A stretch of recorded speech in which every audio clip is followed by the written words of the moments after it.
Hi, thanks for the invitation. It's been great so far. Hi, Russ. No, I just wanted to mention one aspect of Russ's work that wasn't touched upon so far. I think the first conference we were at was at the University of the University of Tennessee, like about 10 years ago. Were you ever at the University of Tennessee? Yes. Okay.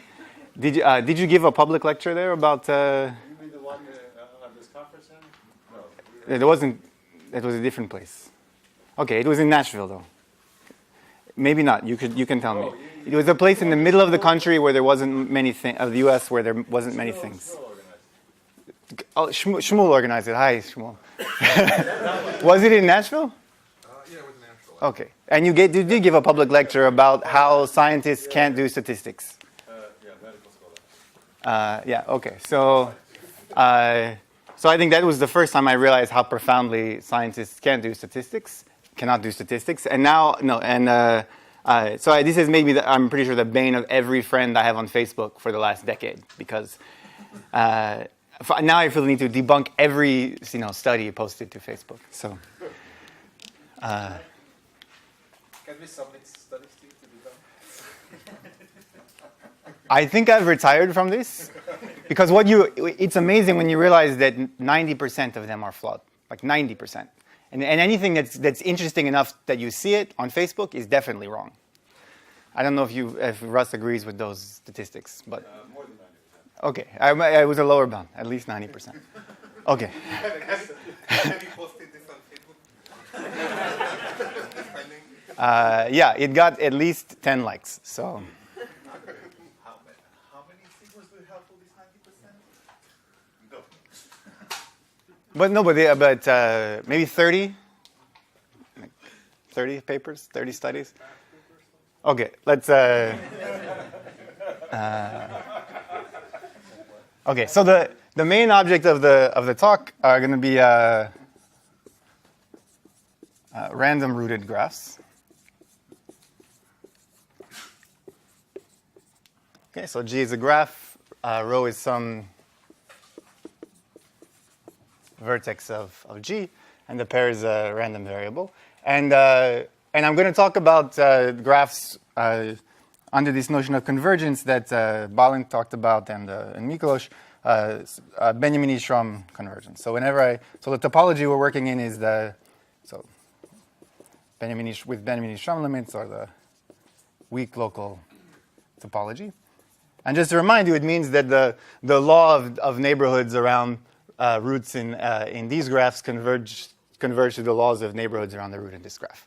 And everything here is taken up to rooted isomorphism. So, okay. Good. So why did Itai and Oded look at these limits in the first place? They were considering, actually, when Gn is a sequence of finite graphs, and this is one of the motivations, and then the root is chosen uniformly at random. Whenever these conditions are satisfied and there's a limit object, it implies that this limit object is unimodular. Gil asked about this a couple of days ago. I'll define it in a second, but for the sake of the talk, everything I'm going to talk about is invariantly amenable. So you can switch unimodular and limit of a sequence of finite graphs where the law of the root is uniform. But I'll say in a minute what it means, because it will be slightly important. Okay. So, and what finite graphs are they looking at? So they were interested in the geometry of these dynamical causal triangulation models coming from sort of the study of 2D quantum gravity. So, for instance, if you take Gn to be a uniformly random triangulation of the two-sphere with n vertices, then okay, it doesn't really matter for the sake of the talk. And let's say we choose a root uniformly at random there. Then Angel and so Omar and Oded showed that okay, so that this sequence of uniformly random triangulations converges to a limit which is called the UIPT, the uniform infinite planar triangulation. And if you start, instead of with triangulation, if you start with quadrangulation and you replace this P by a Q, then you get the uniform infinite. Why would you replace the P by a Q? That would be strange. They were adjacent letters, but it's better if you replace the T by a Q. Yeah. Then you get the UIPQ. Okay, so these are two discrete models sort of that fit into this line of work on 2D quantum gravity we saw yesterday of things, the continuous versions, things like the Brownian map, Louisville quantum gravity, and so on. Okay, so we want to study these things, eh? And let me tell you this word uniformizing here. I'm going to just use a very simple tool. Okay, at least very simple to describe tool. So here is the basic idea. Again, we have a graph G. We're going to think about non-negative weight functions on the vertices of G. And then such a weight function gives you a geometry on the graph G just by taking induced path metrics. So given G, given a weight, we can define the dist sub omega here as the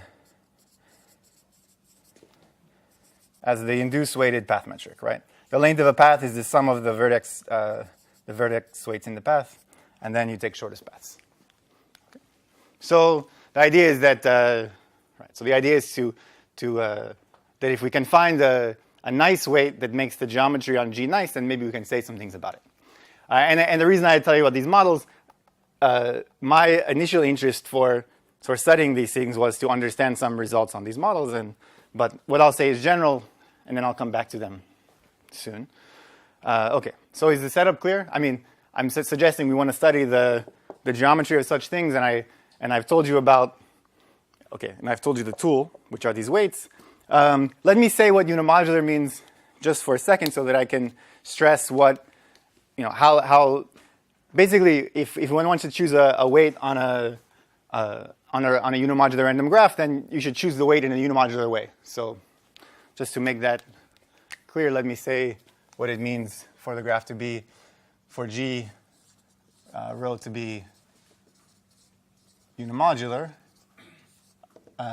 which is that it should satisfy mass transport principle. So this says that for every flow, so it's a function on graphs and pairs of vertices in G. And again, it's a function that's on isomorphism classes of doubly rooted graphs. So everything here is, so this is really a function on isomorphism classes. So for every such function, it should be that if I think about this as a flow that sends some amount of flow f from x to y in G, then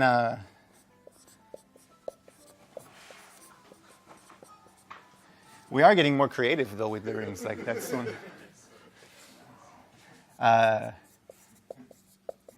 Then the mass transport principle says that if I look at the expected flow from the root to all the other vertices of G, it should be equal to the expected flow into the root.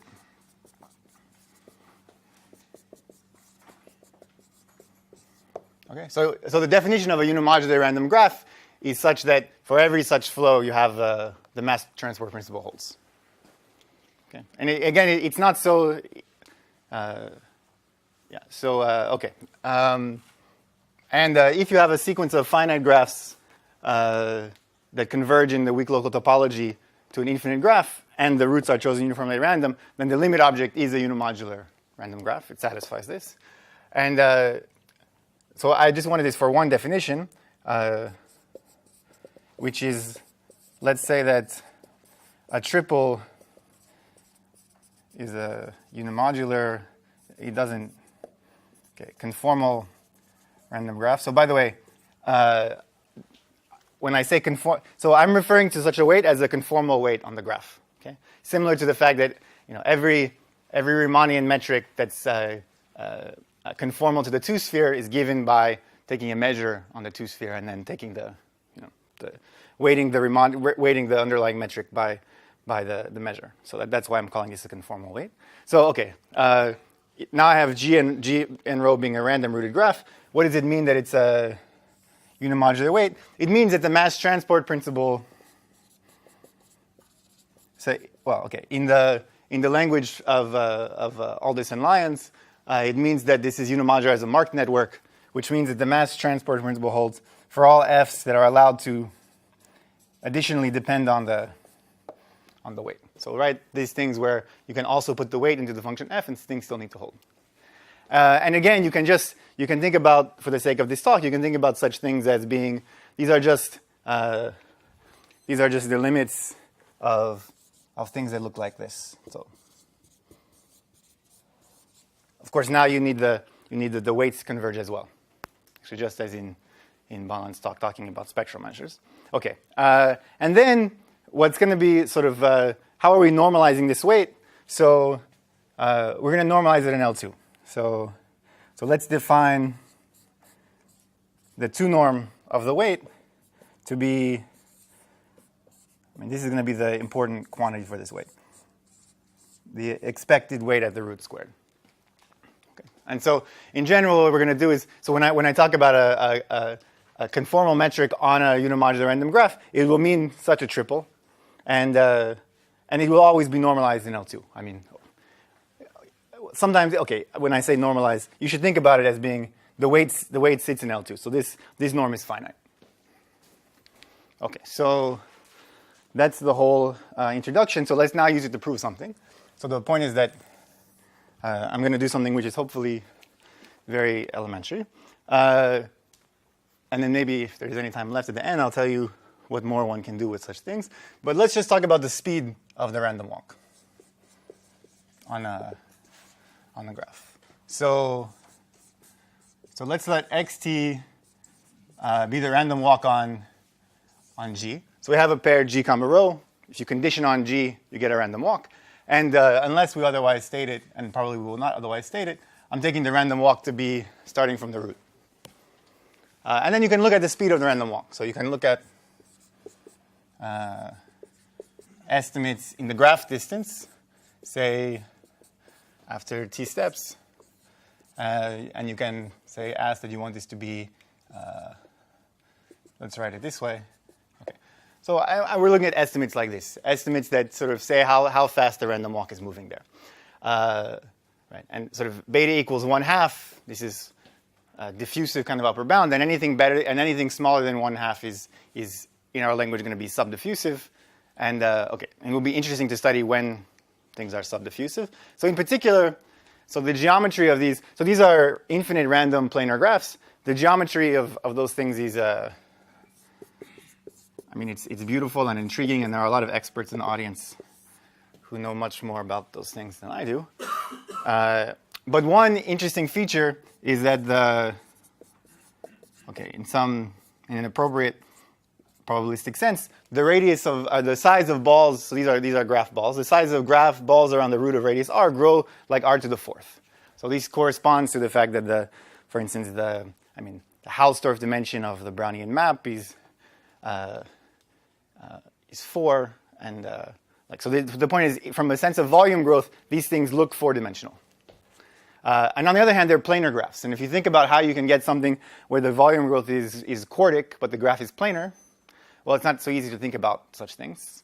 But you might expect that, these things have to be fractal, and therefore, the random walk is maybe getting trapped in corners of the space, so you might expect that the random walk is subdiffusive. And indeed, this was proved by Itai and Nicolas for UIPQ. So in UIPQ, you get a speed upper bound of 1/3, and then there's some logarithmic correction. Okay, so this is true for so this is true for the random walk on these things. So indeed, it's subdiffusive. The conjectured exponent here is so this is probably not correct. The conjectured exponent is 1/4 coming from what are called the KPZ relations, but Right, but this is already non-trivial, and in particular, this paper has sort of uses very carefully bijections between these random graph models and other sort of models of random trees, and then studies the geometry very carefully. But Itai has conjectured that something like that the reason for subdiffusivity here is just the disagreement between the Hausdorff dimension, the volume growth, and the topological dimension, which is 2. So here's a conjecture of Itai. Conjecture. Actually, let me. Okay, I want this conjecture will have some conditions, and I want to save them so that we can use them. So let me write them here. Okay, so condition 1.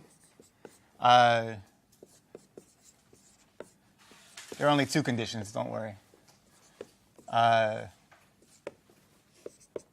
Is some kind of smooth volume growth. So a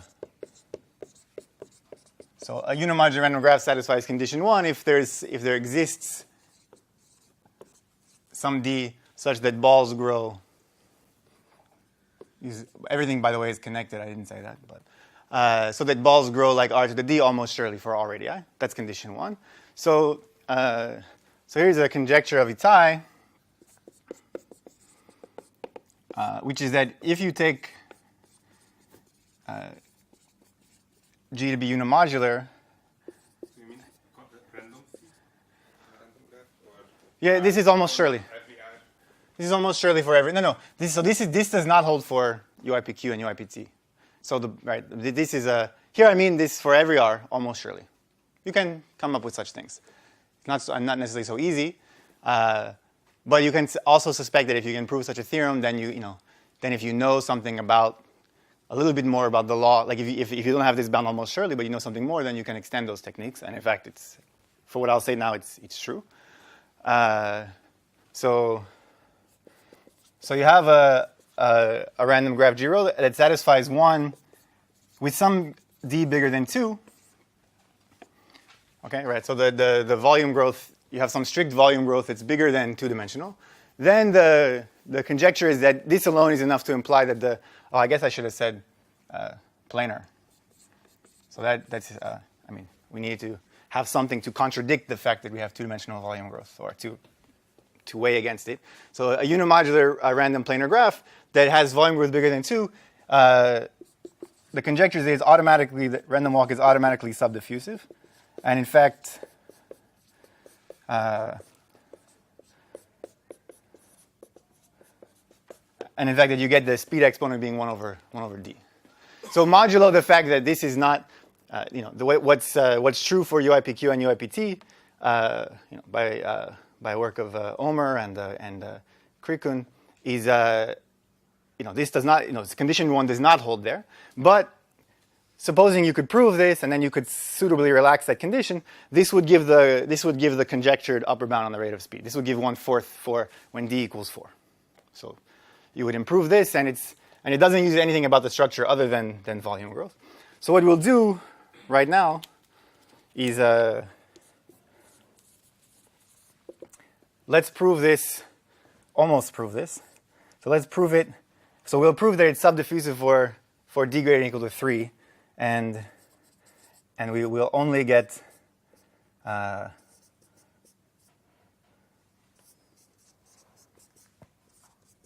okay, and we will not get the 1 over d dependence. We'll get 1 over d minus 1. But this is what we'll do now, using this tool of these discrete conformal weights.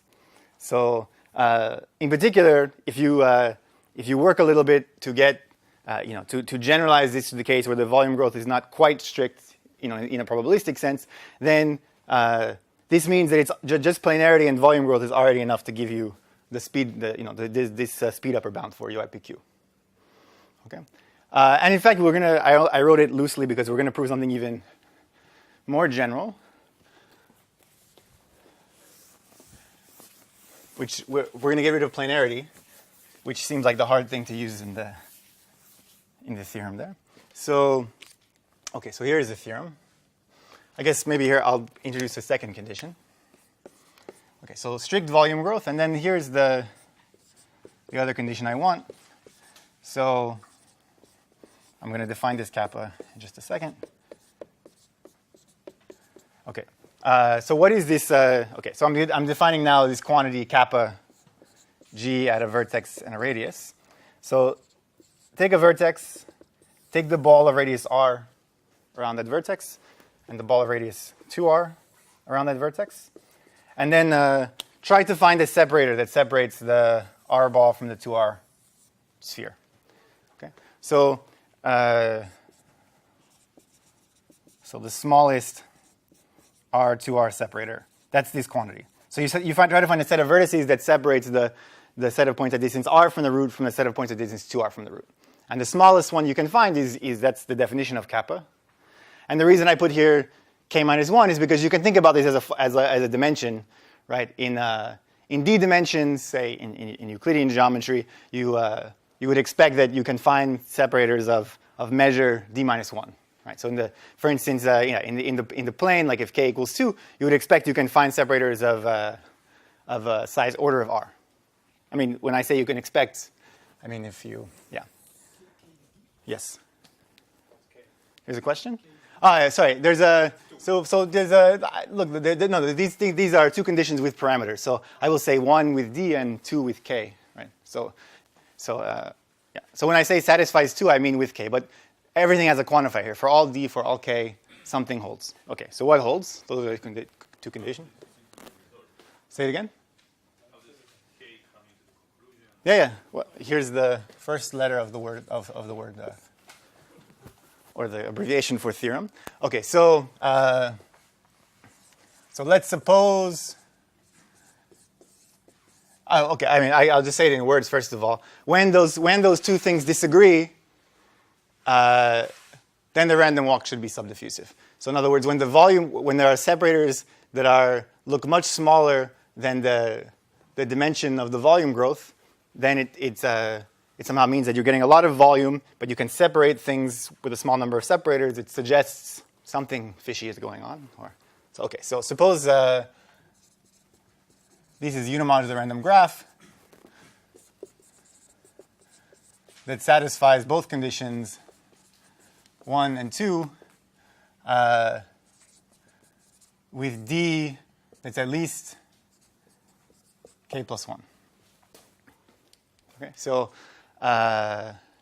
So again, this is similar to the kind of gap there was here that d bigger than 3, whereas the topology is 2. Here I'm saying I want the dimension of the volume growth to be at least 1 bigger than the dimension suggested by the separators. Yeah. Then you get a speed upper bound.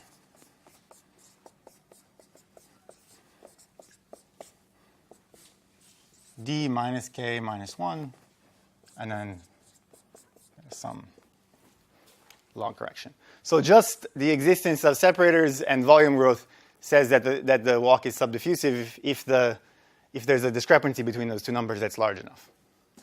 And if you think about the case, say d equals 4 and k equals 2, then indeed you get t to the 1/3. So why does this? So the question is, well, why does this theorem?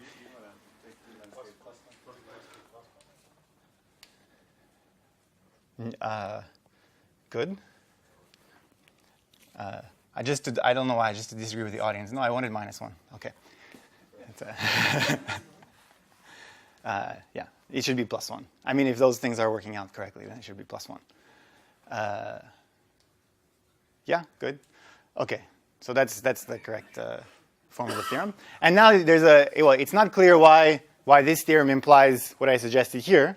But this is due to a very nice result of Itai and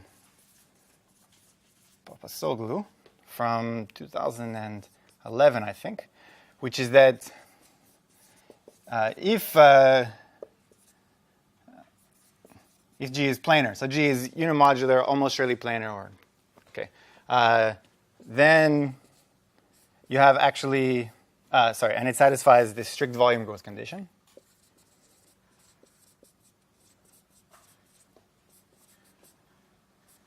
And it's for any d. Then there exist these small annualized separators. So this is at most constant times r, almost surely for all radii. Okay, so if you have a random planar graph, unimodular, with strict volume growth, then it automatically implies that you can separate the R sphere from the 2R sphere with a small separator. This is a very cute argument.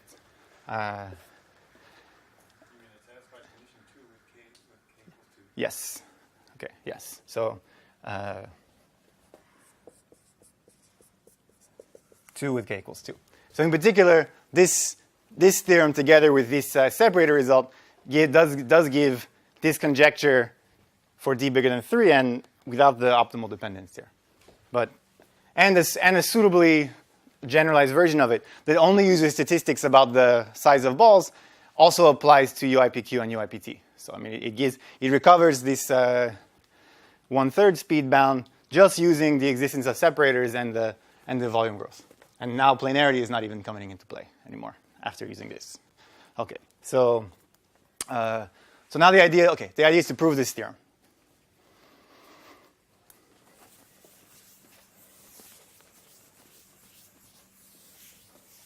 And it's the first time I mentioned that the tool are these discrete conformal weights. They didn't come up yet, so now they will come up. So here is step 1.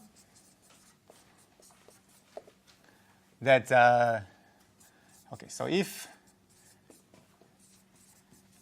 G satisfies condition 1, the strict volume growth condition, then for any conformal metric, right,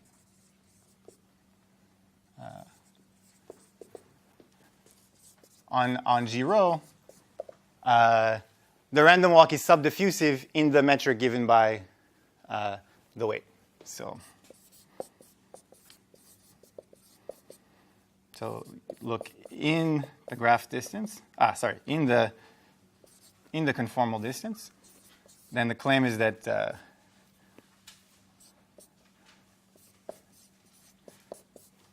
T squared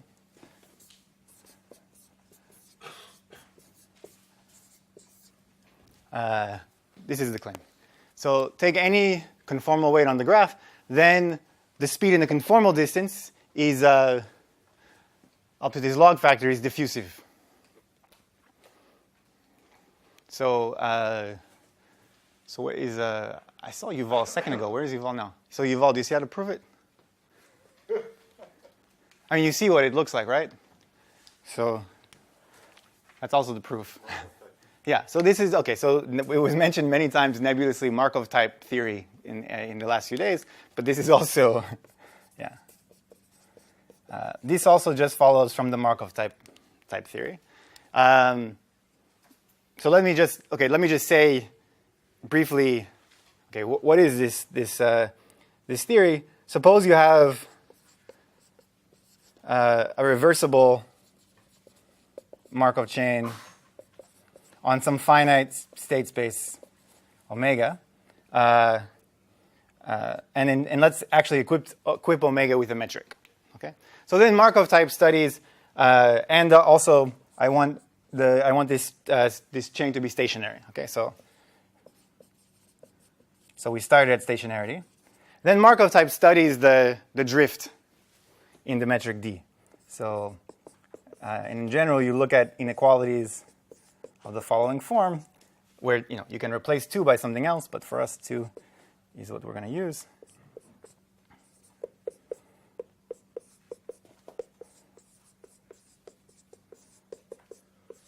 Okay, so in general, Markov type describes. So the point is, the Markov type theory. There is some constant that you assign to this metric space. Where this is, as I've written it, it's a bit silly because it's sort of you can just define KD as the smallest constant that you can put there, such that this holds for every t. But the theory studies such things. Notice that So here, I've assumed that the graph satisfies 1. In particular, I've assumed the uniform bound on the degrees. So the stationary measure and the uniform measure are within constant factors. But the main point here is that if I have a for a conformal metric, if I have two adjacent vertices, right, then the distance between them is the sum of their weights. So sort of, it's very natural that a quantity like this becomes just the weight at a random vertex. And then why do you get this? Why is there only a log t factor here? Well, if you want to control the random walk up to time t in this graph, then you only need to consider, because of the volume growth condition, you only need to consider balls of size polynomial in t. Such a ball, by this condition, has only polynomial in t many points, and it's known that the Markov type constant of a n-point metric space is at most the size. Okay, so I think Asaf is not here, so it's not going to be some. Really, this is how you should probably write it. But basically, for a finite metric space, the Markov type constant is bounded, and that's the source of this log t. The point is, this is not particularly. This is just a general sort of bound that says if you take any conformal weighting, then you get diffusive speed, a diffusive speed upper bound. And you should think about this. I mean, it's similar to if you take a planar graph and you circle pack it in the plane, then the random walk, one thing that happens is the random walk starts to look like Brownian motion. And so this is suggesting that under this weighting, the random walk behaves in some way like Brownian motion. Okay, are you fine with this? Russ. Also at this conference in Nashville, I think on the first slide you asked me what's the Lipschitz constant of a function on a one-point metric space. Yeah, I think you were heckling me, but I'm still not quite sure.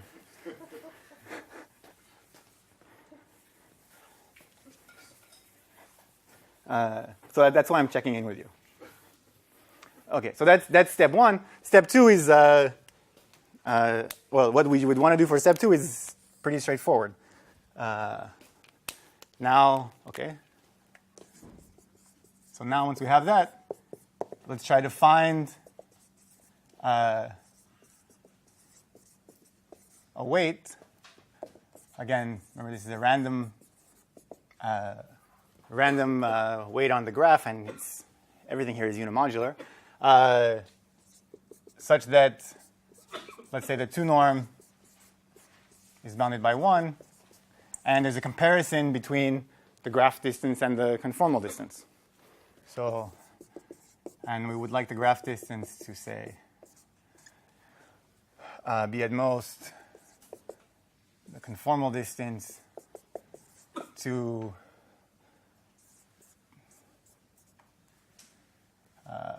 d minus k plus 1 for all xy, for all vertices, and then also almost surely. Right? I mean, if we can do this, we're done, because this says that the speed here is t, and so now we would bound the speed in the graph by t to the 1 over d minus k plus 1. Sorry, when I said t, the speed here is square root of t. There's a square there, so now put here t to the 1/2, and you get t to the 1 over d minus k plus 1. So what's left is just to find the conformal metric where with some comparison, some favorable Helder comparison between the two distances. Okay. So how are we going to do this? Okay, the point is we do this using we're going to do this using separators. So by the way, if you consider the case k equals 2 here, so it says that there's a linear size separator, it only implies a bound. For instance, if you look at this as giving you a bound on the effective resistance, it gives you a very weak bound on the effective resistance from the R sphere to the 2R sphere. It gives you a 1 over R lower bound on the effective resistance.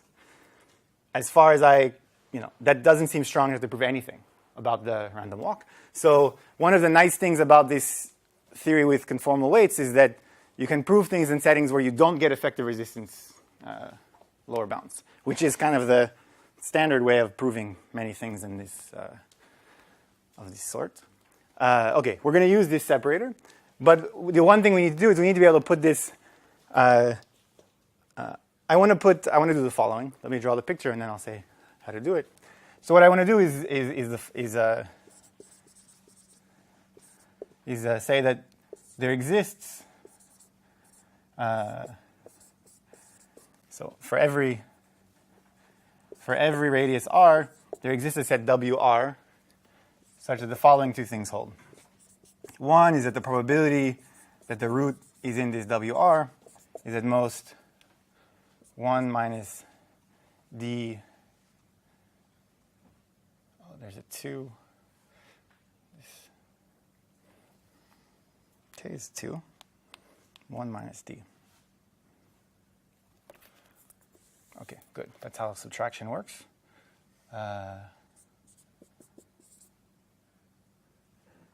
Yes. Okay. So I want this as a random subset of vertices. So the root is there with some probability, and if I remove this set of vertices from the graph, then almost surely every connected component has diameter bounded by r. Has diameter at most r in the graph metric. Okay. Yeah. So this is thank you. Thanks, Russ. So this was at some point there's a theorem. So just like we're inside that proof environment now. So this is So this is under conditions 1 and 2. I mean, we're going to use separators to get this set. Yeah.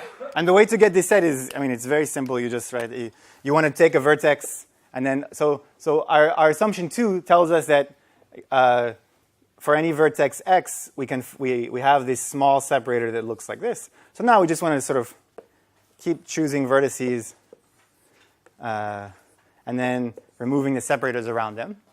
Okay. So by the separator property, if we do that, we do bound the diameter of all the connected components when we remove that set from the graph. But we want to do this we need to do this in a unimodular way. Okay, so you just so basically you need to give an ordering on points. So just choose for every point. Similar to the construction that Miklos was using. Choose for every point a random number between 0 and 1 independently, and then this induces a local ordering on vertices, and you can use that to cut out things to prove this. Why does this bound hold? Well, the separator here has size r to the k minus 1, but the number of points is r to the d. So if you can do this in a sufficiently unimodular way, then you would expect that the probability, the fraction of points ending up in the separator is r to the k minus 1 divided by r to the d. So this makes sense. Okay, we're almost done.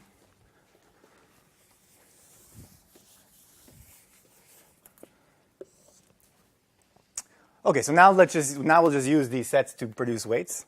So so for some j greater than or equal to 1, let's set omega j to be just the indicator of the separator with r equals 2 to the j, normalized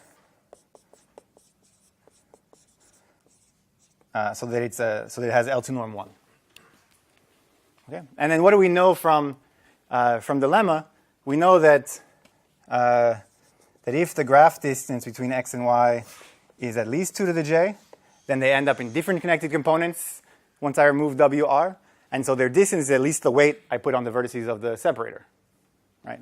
I mean, if I put on, I'm putting all of these things some weight, which is 1 over the square root of the probability. So now if I have 2 points that are far apart, they're in different sets. Any path between them has to touch at least one vertex of the separator. So you get a lower bound on the distance.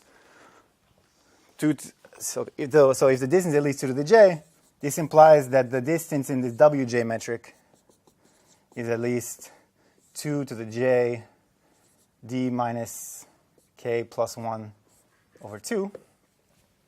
There's 2 coming from the square root there. Okay, so now let's just combine all those metrics together.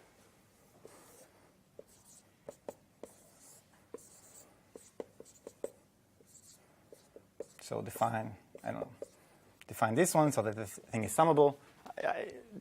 It's not quite norm 1, but it's norm at most pi over square root of 6 or something.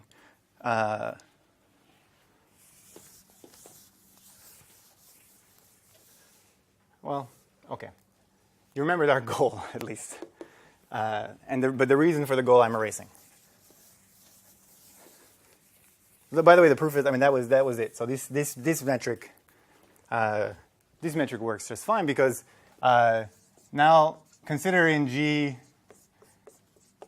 x0 and xt. So my claim is that, what do we know something for omega j. To go up to time t, we only need to consider distances in the graph that are at most distance t, and therefore the loss from this scaling here is only log t. So that gives this.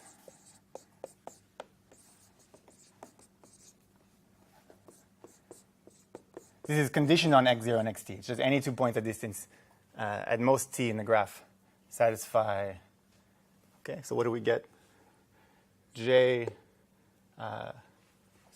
2 over d minus k plus 1. It's here we got it for a single. Here we got it for dyadic things, and then we lose a log t factor because we summed up all those things.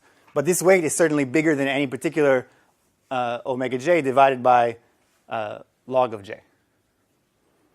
This was, that's okay. So that maybe that's the 1 over. First, again, but it's the inequality went the wrong direction. That's our major problem.